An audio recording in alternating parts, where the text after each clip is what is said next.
സ്ക്രീനിൽ കാണുന്ന രണ്ട് ദൃശ്യങ്ങളുണ്ട്. ഒന്ന് വിലാപയാത്ര, അജീഷിന്റെ മൃതദേഹം പള്ളിയിലേക്ക് കൊണ്ടുപോകുന്ന സംസ്കാര ചടങ്ങിന്റെ ഭാഗമായുള്ള വിലാപയാത്ര.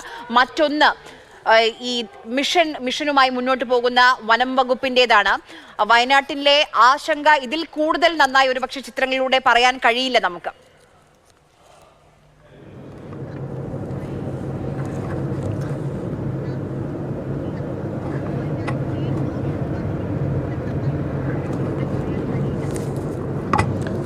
തീർച്ചയായും, അതായത് ഒരു നാടിനെ തന്നെ സങ്കടത്തിലാക്കിയ ഒന്നാണ് അജീഷിന്റെ വിയോഗം. പ്രത്യേകിച്ചും ഒരാഴ്ചക്കിടെ രണ്ടാനകൾ ഒരു നാട്ടിലേക്ക് ഇറങ്ങുന്നു, അതിലൊരാന ഒരു മനുഷ്യന്റെ ജീവൻ എടുക്കുന്നു. എത്രമാത്രം സങ്കടകരമാണ്, അല്ലെങ്കിൽ എത്രമാത്രം നിസ്സഹായരാണ് ഇവിടുത്തെ മനുഷ്യർ എന്ന കാര്യത്തിൽ യാതൊരു തർക്കവുമില്ല. അങ്ങനെ ഒരു പശ്ചാത്തലത്തിൽ ആനയെ എത്രയും വേഗം പിടികൂടുക എന്ന് തന്നെയാണ് ഏറ്റവും പ്രധാനപ്പെട്ട കാര്യം. ഈ അക്രമാസക്തമാകുന്ന ആനയെ എത്രയും വേഗം പിടികൂടി കുങ്കിയാനയാക്കി മാറ്റുകയോ മറ്റെന്തെങ്കിലും ചെയ്യണം എന്നതാണ് ഈ നാട്ടുകാരുടെ ഏറ്റവും പ്രധാനപ്പെട്ട ആവശ്യം. ഏതായാലും അതിലേക്ക് ദൗത്യസംഘം കടക്കുന്നു എന്നതാണ്. ഇന്നലെ രാവിലെയാണ് ആനയെ ആദ്യമായി നാട്ടുകാർ കാണുന്നത്. പിന്നീട് ഇന്നലെ രാവിലെ തന്നെ ഒരു മനുഷ്യന്റെ ജീവൻ എടുത്തു.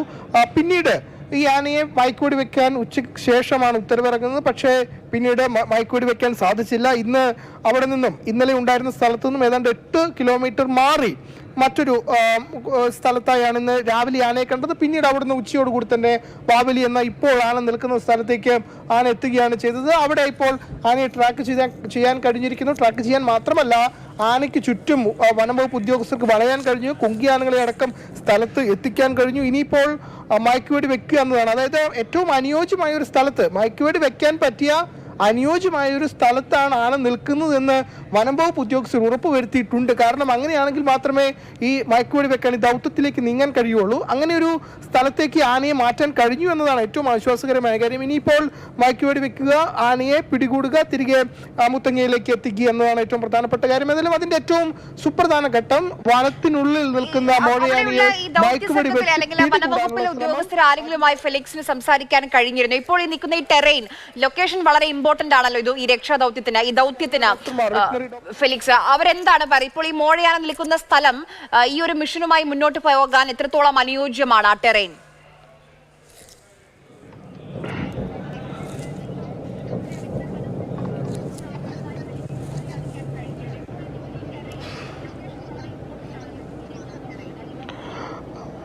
ആര്യ, ഏറ്റവും പ്രധാനപ്പെട്ട കാര്യം, നമ്മൾ ഈ പാത തന്നെ ശ്രദ്ധിച്ചാൽ ഇത് ബാവലി കൂടി നമുക്ക് മൈസൂരിലേക്ക്, മാനന്തവാടിയിൽ നിന്നും കർണാടക മൈസൂരിലേക്ക് പോകുന്ന പ്രധാനപ്പെട്ട പാതയാണ്. അപ്പോ ഈ വനമേഖല വലിയ കുന്നും ചെരുവും ഒന്നും ഇല്ലാത്തതാണ്. നേരത്തെ ആന നിന്ന സ്ഥലം ഒരു കുന്നിന്റെ ചെരുവിലായിരുന്നുവെങ്കിൽ ഇപ്പോൾ അവിടെ നിന്ന് മാറി നിരപ്പായ ഒരു വനമേഖലയാണ് എന്ന് പറയേണ്ടി വരും. ഇപ്പോഴത്തെ ആന നിൽക്കുന്ന സ്ഥലത്തെ കുറിച്ച് നമുക്ക് കാഴ്ചയിൽ കാണുമ്പോൾ മനസ്സിലാകുന്നു. അങ്ങനെ നിരപ്പായ ഒരു സ്ഥലമായതുകൊണ്ട് തന്നെ ആനയെ മയക്കുവെടി വെക്കാൻ അനുയോജ്യമായ ഒരു സ്ഥലമായി കൂടിയാണ് വനംവകുപ്പ് അതിനെ കാണുന്നത്. അതുകൊണ്ട് എത്രയും വേഗം മയക്കുവെടി വെച്ച് പിടികൂടാൻ കഴിയുമെന്ന് തന്നെയാണ് പ്രതീക്ഷ. പക്ഷേ പ്രധാനപ്പെട്ട ഹൈവേയിൽ നിന്ന് മാറി 1 കിലോമീറ്ററിനും 500 മീറ്ററിനും ഇടയിലായുള്ള സ്ഥലമാണ്. അപ്പോൾ അവിടെ നിന്നും ആന ഒരുപക്ഷെ മയക്കുവെടി വെച്ച് പ്രകോപിതനാകാനുള്ള സാധ്യതയോ മറ്റോ ഉണ്ടെങ്കിൽ ആ സാധ്യത കൂടി തടയുക എന്നത് ലക്ഷ്യമിട്ടുകൊണ്ടാണ് ഇപ്പോൾ ഈ റോഡ് ഗതാഗതം അതിൽ നിയന്ത്രണം ഏർപ്പെടുത്തിയിട്ടുള്ളത്. ഇപ്പോൾ ദൗത്യ സംഘം ഈ മോഴയാനയുടെ അടുത്തേക്ക് എത്തിയപ്പോൾ വീണ്ടും ഈ മണ്ണുണ്ടി കോളനി ഭാഗത്തേക്ക് ആന നീങ്ങി എന്നൊരു സൂചനയുണ്ട്. അതായത് വീണ്ടും നിന്ന സ്ഥലത്ത് നിന്ന് പോയി എന്ന്.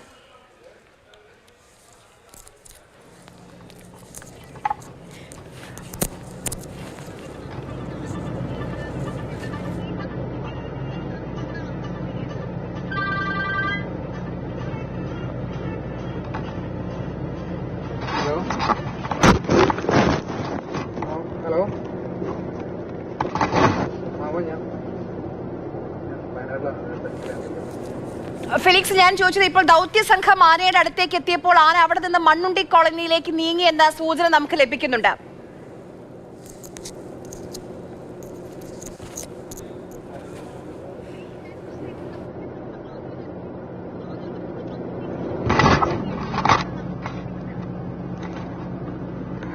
ഏതായാലും ആനയുടെ സഞ്ചാര പാതയിൽ നേരത്തെ തന്നെ മാറ്റങ്ങൾ ഉണ്ടായിരുന്നു. നമുക്കറിയാം, ആന ഇന്നലെ നിന്നിരുന്ന പ്രദേശത്ത് നിന്നും ഏതാണ്ട് 8 കിലോമീറ്റർ മാറിയായിരുന്നു ആനയെ ഇന്ന് രാവിലെ നമുക്ക് കാണാൻ കഴിഞ്ഞത്. പിന്നീട് അവിടെ നിന്നും ഏതാനും കിലോമീറ്റർ മാറി ബാവലി എന്ന സ്ഥലത്ത് ആണ് ഏറ്റവും ഒടുവിൽ ആന ഉണ്ടായിരുന്നത്. ഇപ്പോൾ അവിടുന്നും ആന നേരത്തെ പറഞ്ഞ സ്ഥലത്തേക്ക്, ഈ കോളനിയുടെ ഭാഗത്തേക്ക് മാറുന്നു എന്നതാണ് നമുക്കിപ്പോൾ മനസ്സിലാക്കാൻ കഴിയുന്നത്. അങ്ങനെയെങ്കിൽ ആന സഞ്ചരിച്ചുകൊണ്ടേയിരിക്കുന്നു, പലയിടങ്ങളിലേക്കും ആന ഈ വേഗതയോടുകൂടി സഞ്ചരിക്കുന്നു എന്നതാണ്.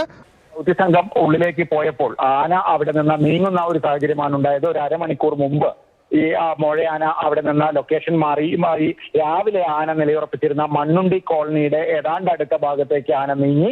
അതുകൊണ്ട് തന്നെ ഈ ദൗത്യ സംഘം അല്പസമയം മുമ്പ് ബാവലിയിൽ നിന്ന് റോഡ് മാർഗം തന്നെ പുറത്തുകൂടി വന്നാണ് ഈ അജേഷ് മോഹൻദാസ് ഉൾപ്പെടെയുള്ള ഡോക്ടർമാരുടെ സംഘം അടക്കം 2 വാഹനങ്ങളിലായി ദൗത്യ സംഘം മണ്ണുണ്ടി കോളനിയുടെ ഭാഗത്തേക്ക് പോയിരിക്കുന്നത്. പക്ഷേ ഈ മണ്ണുണ്ടി കോളനിയിൽ നിന്നും അകത്തേക്ക്, വനത്തിനകത്തേക്കാണ് ഈ ആനയുടെ ലൊക്കേഷൻ ഉള്ളത്. അതുകൊണ്ട് തന്നെ അവിടെ നിന്ന് ഉള്ളിലേക്ക് പോകേണ്ടി വരും. മിക്കവാറും ഈ കോളനിയുടെ അടുത്ത് നിന്ന് ഉൾവനത്തിലാകണം ആനയുള്ളത്. എന്തായാലും ദൗത്യ സംഘം ഇപ്പോൾ ആ മേഖലയിലേക്ക് നീങ്ങിയിട്ടുണ്ട്. ആര്യ, ശരി, നമുക്കിപ്പോൾ ലഭിക്കുന്ന ഏറ്റവും പുതിയ അപ്ഡേറ്റ് അതാണ്. ബാവലി മേഖലയിലായിരുന്നു ഈ ആന ഉണ്ടായിരുന്നത്. അവിടെ നിന്ന് മണ്ണുണ്ടി കോളനിയിലൂടെ ഉൾവനത്തിലേക്ക് ആന നീങ്ങിയിരിക്കുന്നു. 2 വാഹനങ്ങളിലായി ദൗത്യ സംഘവും ഡോക്ടർമാർ ഉൾപ്പെടുന്ന ദൗത്യ സംഘവും ആ ഭാഗത്തേക്ക്, മണ്ണുണ്ടി കോളനിയുടെ ഭാഗത്തേക്ക് നീങ്ങിയിട്ടുണ്ട്. കമൽ, ഈ ഉൾവനത്തിലേക്ക് പോയി എന്ന് പറയുന്നു അവിടെ നിന്ന്. അപ്പൊ ഈ ആ ടെറൈൻ ഓക്കെ ആയിരിക്കുമോ ഈ ദൗത്യത്തിന്? അത് വലിയ പ്രയാസങ്ങൾ ഉണ്ടാക്കുന്ന ഒരു ഏരിയ ആണോ? ആര്യ, ഇത് വനത്തിനകത്തായതുകൊണ്ട് തന്നെ നമുക്ക് ഈ ടെറൈനെ പറ്റി വലിയൊരു ധാരണയില്ല. നേരത്തെ ഈ ഉച്ചയ്ക്ക് ഒരു 11 മണി മുതൽ ആന നിന്ന ഭാഗത്ത് കൃത്യമായ പ്ലാൻ ഉണ്ടായിരുന്നു ദൗത്യ സംഘത്തിന്. ആനയെ റോഡിനടുത്തേക്ക് കൊണ്ടുവരിക, അവിടെ നിന്ന് മയക്കുവേടി വെക്കുക, ലോറി എത്തിച്ചു കൊണ്ടുപോകുക. ആ ഭൂപ്രകൃതിയിൽ ഒരു കൃത്യമായ പ്ലാനോട് കൂടിയാണ് ദൗത്യ സംഘം മുന്നോട്ട് പോയത്.